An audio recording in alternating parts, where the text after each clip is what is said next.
The basic opportunity that satellite data offers is an ability to look into landscapes that are otherwise inaccessible. By capturing the amount of light that is emitted from objects on Earth, we can understand spatial and temporal trends in economic activity. By fusing nighttime light imagery with daytime imagery, we can even tell more. What's groundbreaking about drones is that they are affordable. We used to have to pay very large amounts of money to collect aerial imagery in the past.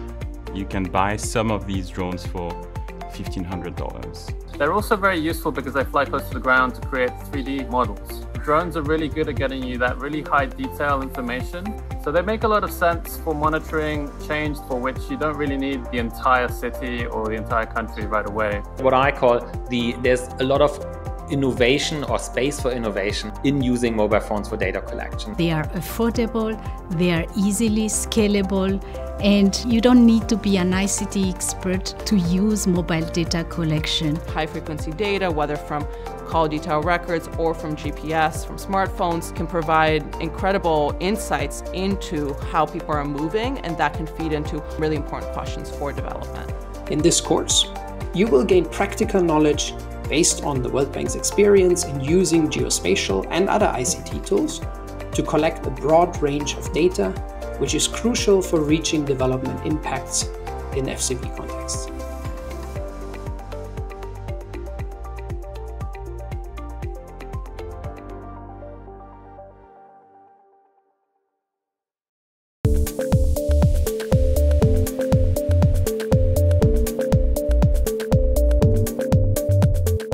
Fragility and violent conflicts don't only result in destruction, displacement, and devastation, but often lead to access constraints on the ground.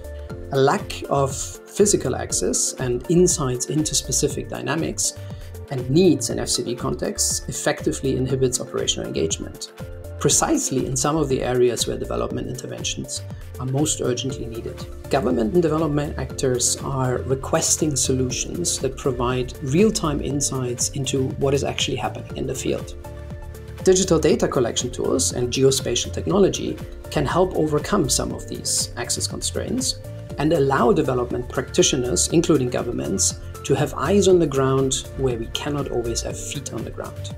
I like to summarize it as the three sciences: the rocket science, pocket science, and socket science.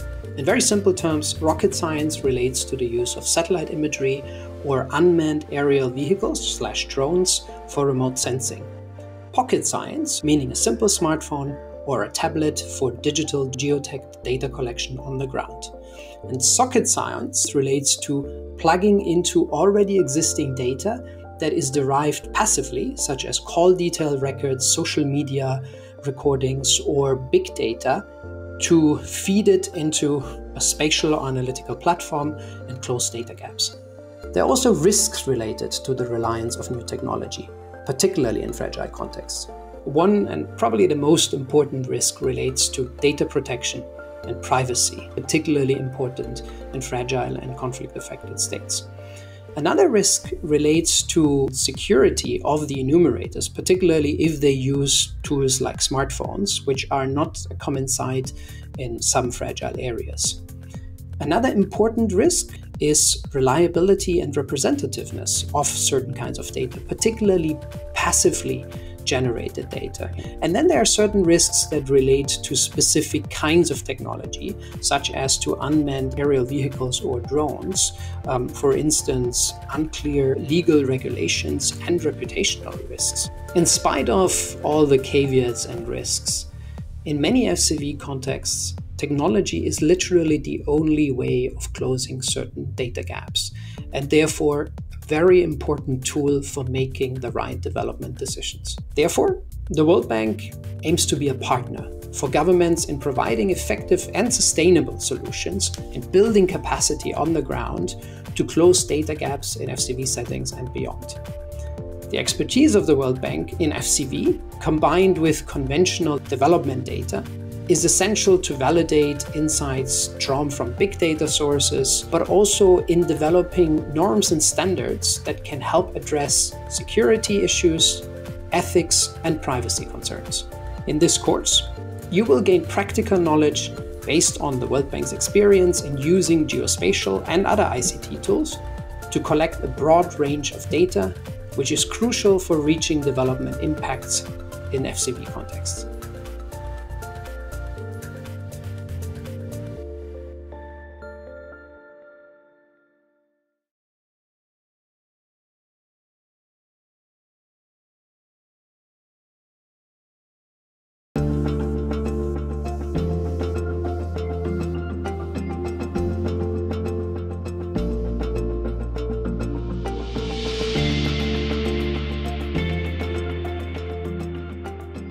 I've been working in East Africa for almost 7 years now as a digital technology and disaster risk management specialist. And really about 4 or 5 years ago, we started using a lot of drone mapping technologies, small consumer drones doing surveys for disaster risk assessment, urbanization, land administration and digitization of land assets and agriculture. I'm head of drone and data systems for Wii Robotics. Our goal is to help people who have background in robotics and drones to learn more, get more knowledge, get cutting-edge tools to solve local challenges. What's groundbreaking about drones is that they are affordable. So we used to have to pay very large amounts of money to collect aerial imagery in the past, including large campaigns with millions of dollars. You can buy some of these drones for $1,500. Typical range of a low-cost, cheap drone will be 10 square kilometers in one mission or less. So they make a lot of sense for monitoring change that is very detailed, high-resolution changes, that you need something up-to-date, quick. For example, in a post-disaster context, being able to map damages, being able to track numbers for refugees, being able to look at condition surveys for road infrastructure, bridges, housing, landslides. Drones are really good at getting you that really high detail information. They're also very useful because they fly close to the ground to create 3D models. Digital terrain models and digital surface models can be created from drone photogrammetry quite easily. Or you can mount a LiDAR sensor that can also give you 3D information. So terrain mapping, flood modeling, and monitoring change in sedimentation and erosion of rivers, for example, are really useful.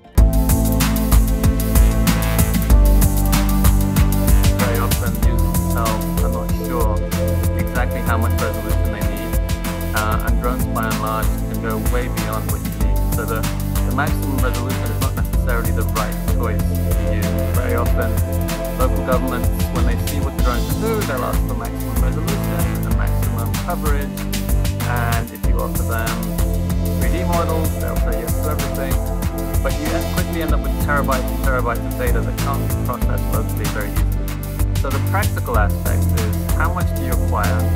What resolution do you really need? Where are you going to process it? How are you going to return it back to those beneficiaries in a timely manner so they can see progress on the fly and not wait until 1 year after the mission? You have to go through certain steps in every country.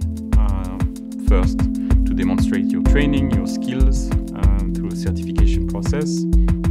And then often you will have to abide by some regulations around privacy of people, individuals. So if you're flying over private land, very often you need permission from people who are living on that land. In some conflict-affected communities, they do have rumors spreading that drones are here to bomb them, or they're here to map their land to take them away, so they might try to shoot at the drones, they may try to attack the drone operator. So it's important to have some consultation, some interaction with the sort of, usually it's the Air Force or some organ of the state, where they want to have some liaison or some supervision. We really want to make sure that everyone understands why you will do this, and that all parties will collaborate with you. Community engagement could be like a town hall meeting. It could be broadcasting information over the radio, telling everyone what's going to happen, what the drone looks like, that they are welcome to come to the first flight. It could be on a newspaper. It depends on the context. We do need to require that any drone operator, and I mean any, even the smallest photography or video mission, has to have a ground risk mitigation plan. And that is really determining what people and assets might they be flying over and what damage may be caused in the event of failure of the drone operator or the aircraft itself. Approving the flight lines, the time of operation, the conspicuousness of the drone, not just for humans but also for wildlife. Some drones can look like a bird of prey, and if you fly at the wrong time of year, nesting eagles may take it as a threat and may attack the drone. So these are lessons that have been learned the hard way, that need to be codified, and they should appear in a drone operation manual, which will lay out all of the procedures for the operation of that mission. Sometimes drone data is used as a training data set for satellite data, and so you might want to maybe have some data about agriculture. You might want to know how your crop is doing over the whole country. And so you might use some test sites where you will map with drones, have very high resolution, and make sense of this data, and then use that to train this coarser data set that's the satellite in a way that you'll be able to extrapolate to the rest of the country.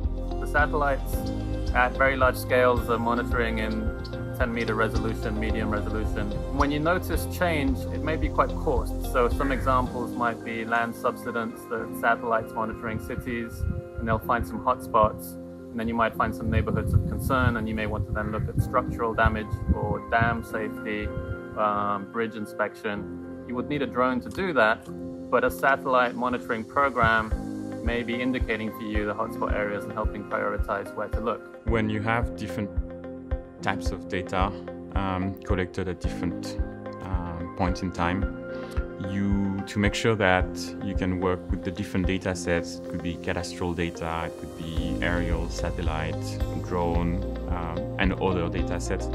You want to make sure that first you have the correct metadata. Metadata will tell you what reference coordinates, so how you collected the location so that you can connect that to maybe drone or satellite data. If you don't know the reference, you won't be able to either convert or compare the two together. Sometimes you need specific formats. You would rather have a format that is interoperable. We generally want to democratize access to environmental change, make it actionable, make it useful. But in particularly fragile conflict states, there are very few people who are equipped with the skills to be digitally literate and take action on this kind of information. Now I'm transitioning to a role on Digital Earth program, working globally on how can we create inclusive opportunities for youth to get involved in the digital economy, particularly monitoring urban and environmental change. And so localizing technology is helping communities and groups in emerging economies, developing economies to be able to have access to all this knowledge and be able to apply and collect images and solve challenges that they understand better than us.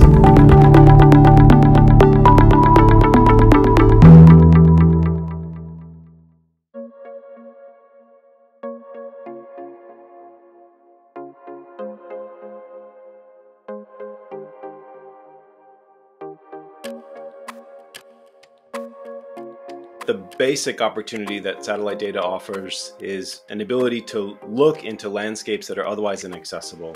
Socioeconomic processes are closely related to the physical environment. Most of the work that I've done involves studying long-term landscape change with satellite imagery. Over the past 5 or 6 years, I've done a lot of work working with refugees and displaced communities and conflict monitoring, violent conflict monitoring. You can map population density, you can go after, if you have survey data and you give an estimate of survey data, we've estimated spatial distribution of poverty. There are many types of satellites.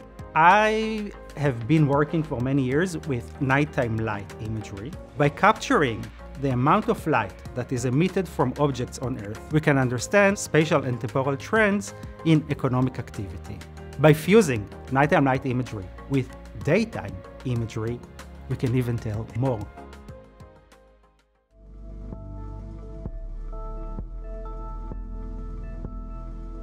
The biggest first step whenever you're doing remote sensing is determining what type of product and what type of data you want to use. There's typically commercial products, which are high spatial resolution, and then there's the public data, which is a lower spatial resolution, but typically covers a much larger area.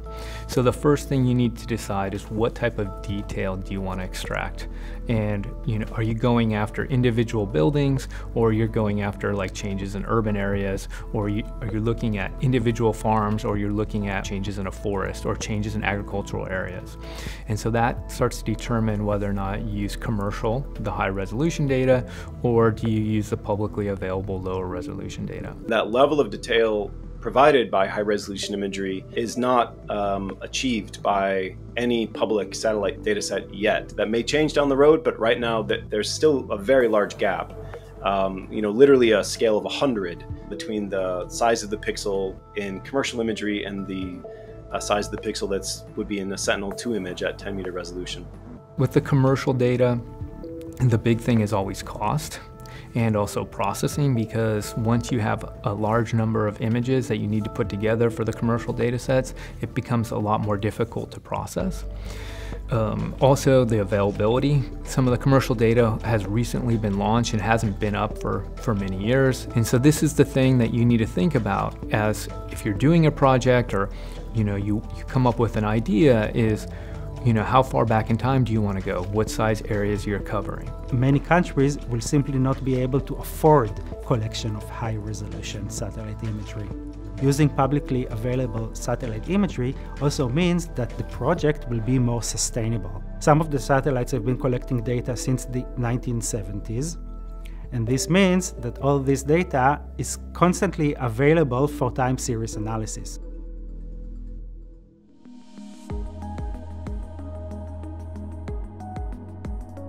There's usually many more spectral bands in public open data, so we have a whole range of different wavelengths that we can sense and detect and combine in various ways to capture condition and change in a much more effective way than we could with commercial imagery. They're both always going to be used hand in hand. We can also fuse other sources of data with satellite imagery. So taking all the satellite data together with mobile phone data, maybe social media, tweets, fuse everything together and tell even a more precise and accurate story.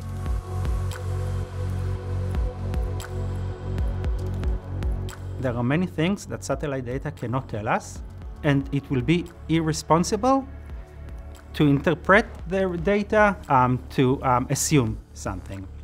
I think that this is the most important thing, to understand the limitations and to be very cautious. But there's no template for communities that are affected by disaster. There's theory that guides how we understand what the kind of response would be, what we should be looking for in satellite data, but the composition of the communities themselves, the landscapes within which they occupy. For example, looking at the tropical terraced landscapes of the Rohingya in Bangladesh compared to the desert-like environment of Syrian refugee settlement in Zatari, Jordan, those couldn't be farther apart. But they're both large-scale refugee scenarios that have a lot of the same kinds of needs, but our ability to document those through satellite imagery are totally different. Another thing that is very important is always do validation, always do accuracy assessment. A really important aspect of that is having local collaborators, local actors, regional actors who know the situation much better than we would through remote observation. That can give us critical insights into whether what we're seeing with satellite imagery or geospatial data align with their knowledge of what's happening on the ground at this specific community.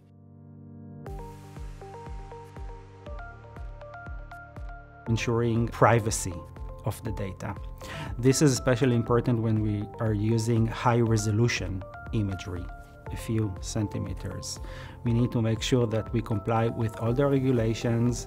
With high-resolution imagery, 10 centimeters or 15 centimeters, we will be able to capture individual people, Where are people in maybe in their homes? The responsible use for the data is not to be able to identify individuals or small groups that may have some issues with the government or other groups of people. So one of the big things that we always do in some of the poverty work and deprived area mapping that I do is we aggregate these data up so that the groups aren't able to be identified and be able to be targeted by certain people that might not like people living in certain areas or ethnic groups and so forth.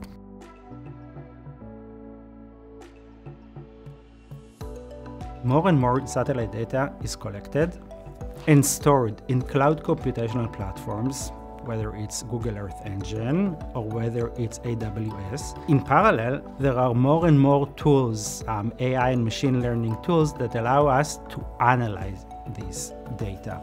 This means that now any researcher can use these tools, which are much more accessible now, and create their own information, their own product for a specific context. When I first started working, a few scenes or a few images was a big deal and putting them together. Now the last project I worked on was thousands of scenes. And so it's just completely changed our ability to do this. The generation of new approaches and new products that automatically identify cloud cover in images, that identify hazy areas in images. So we don't have to throw out images that are cloudy over 30% of the image, but the rest of it is visible. It's just like the last 5-6 years that has really clicked. So it's very user-friendly, it's automated, and in a sense, in a lot of contexts, we don't have to worry about clouds. Related to that, the creation or the launch of Sentinel-1 has been a total game changer. This is a synthetic aperture radar system. It's really been a defining moment in radar remote sensing. We don't have to worry at all usually about clouds now. I think that democratizing all this data and all this tool is super important, especially in the context of developing countries. Making sure that policymakers and decision makers have these tools and know how to use this data and derive information is super important. I want to make sure that they will not need to rely on rich countries or donors to use this data to extract information. I want to make sure that they will be able to use it, to do it by themselves.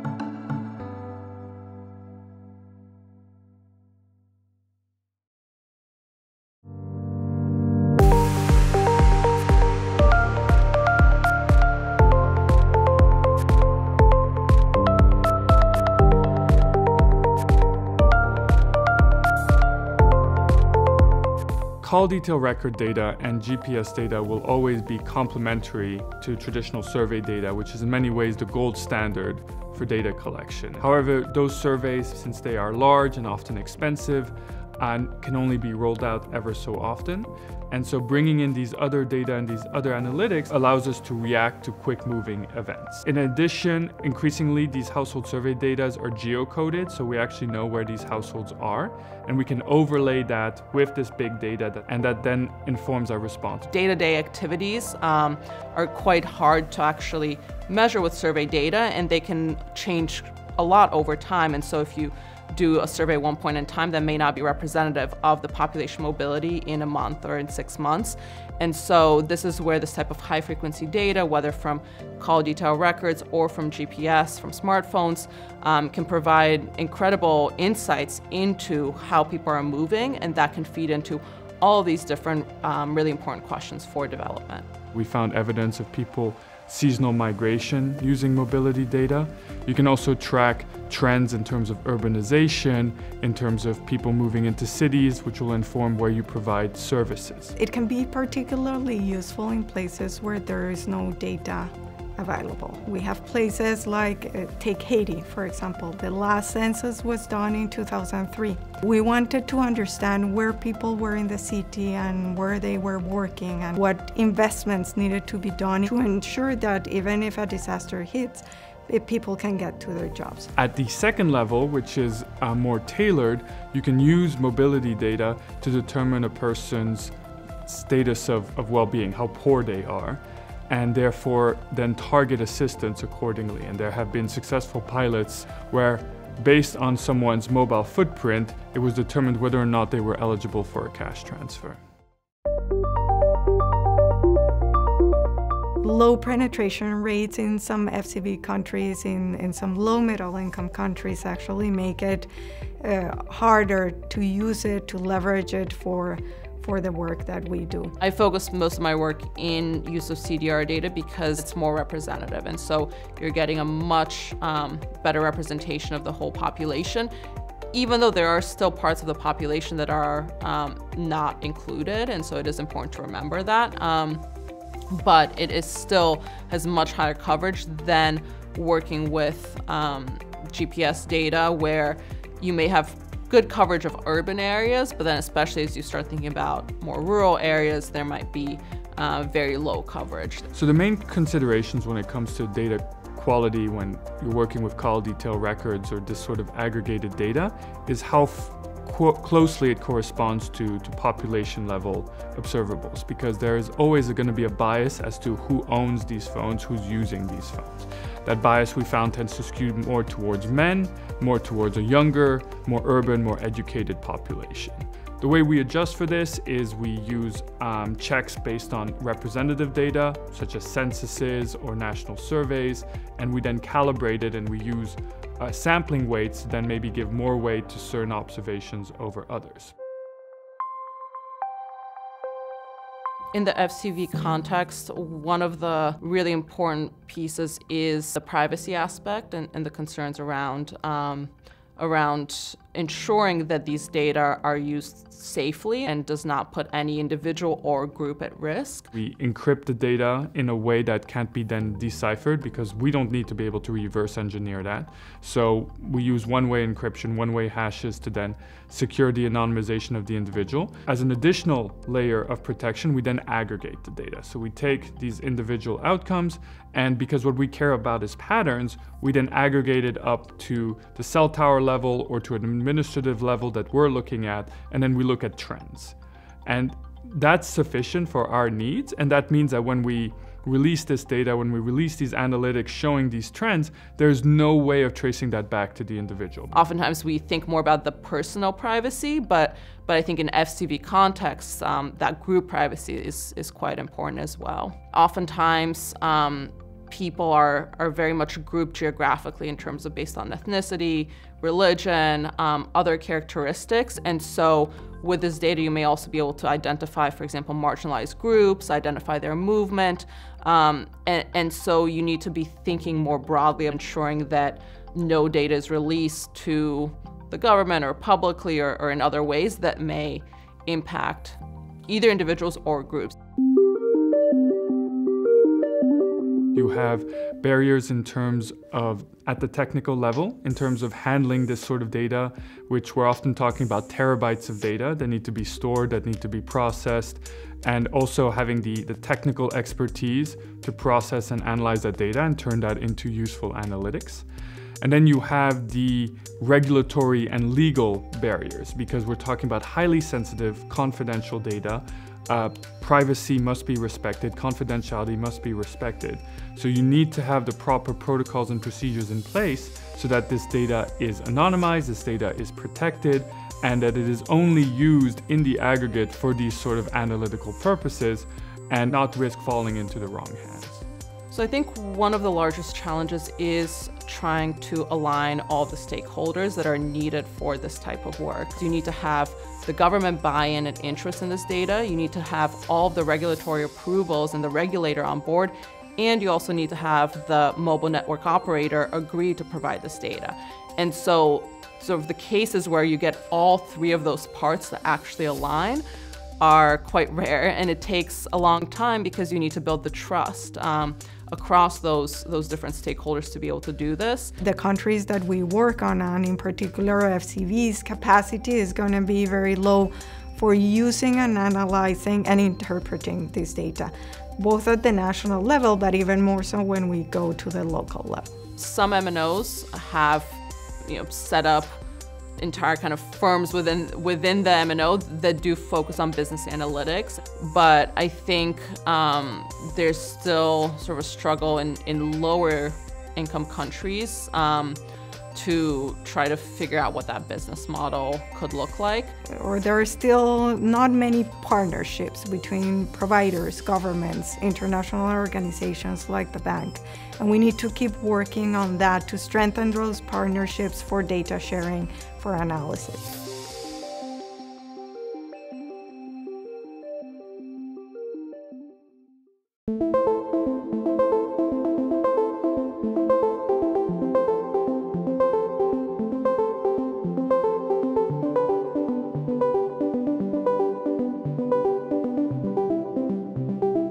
Mobile technology actually revolutionized the way traditional surveys are carried out. Traditional sort of like style of data collection is called PAPI, paper-assisted personal interviews, meaning that a questionnaire had to be printed, shipped to the field. Enumerators would go with this paper questionnaire to households, fill them out, then submit this questionnaire back to the headquarters, and then results could be disseminated, often many months, if not years, after the data collection. Mobile digital technologies have been a game changer in terms of primary data collection. These technologies are really easy to deploy, they are affordable, they are easily scalable, and you don't need to be an ICT expert to use mobile data collection. Using mobile phones, which is called CAPI, computer-assisted personal interviews, the process is a little bit different because the questionnaire is not printed anymore. It's coded digitally and then transmitted, often over the cloud, into the tablet. And then the tablet is used to collect the data, which also means that the tablet can already flag certain inconsistencies and can support the enumerator, for example, in complying with certain validation patterns. The CAPI programming could actually address quite a lot of data quality control measures, and the data quality could be improved significantly through the programming of it. It allows you to implement much more sophisticated questionnaire designs. And this means, for example, more sophisticated skipping patterns where certain questions are asked to certain respondents depending on, for example, previous answers. And that's not something that an enumerator has to decide on, but it's automatically done in the phone or in the tablet. Analysts can have directly access to the incoming data and flag outliers or certain patterns of responses that don't make much sense. And they can then directly contact enumerators and discuss with them certain response patterns. The enumerators can really grow their own capacity because they learn from their mistakes, but of course it also introduces a certain monitoring element to make sure that they deliver high quality interviews. There's a lot of innovation or space for innovation in using mobile phones for data collection. You can use the mobile phone to record videos, video testimonials of respondents, which gives you a complement to the very quantitative data with sort of like a qualitative element. It also gives voice to the respondents that they can actually really share of what they want to share outside this very structured questionnaire.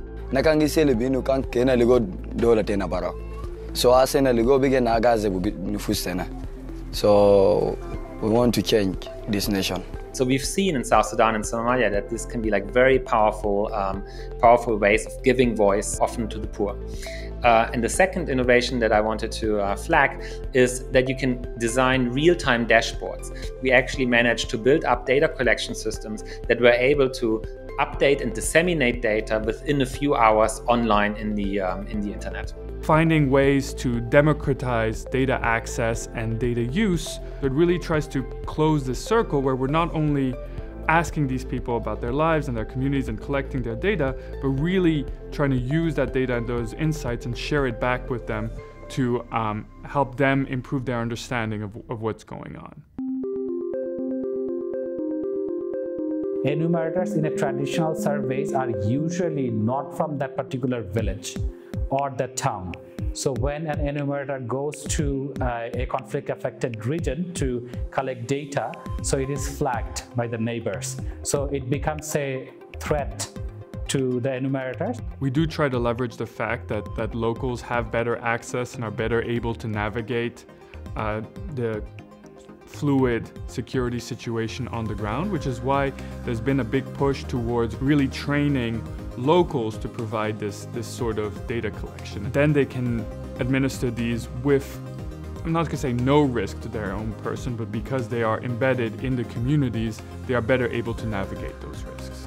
And they can use the mobile phone to collect data and submit it to the cloud so that they don't even have to travel to the capital city anymore, but we can have ongoing data collection.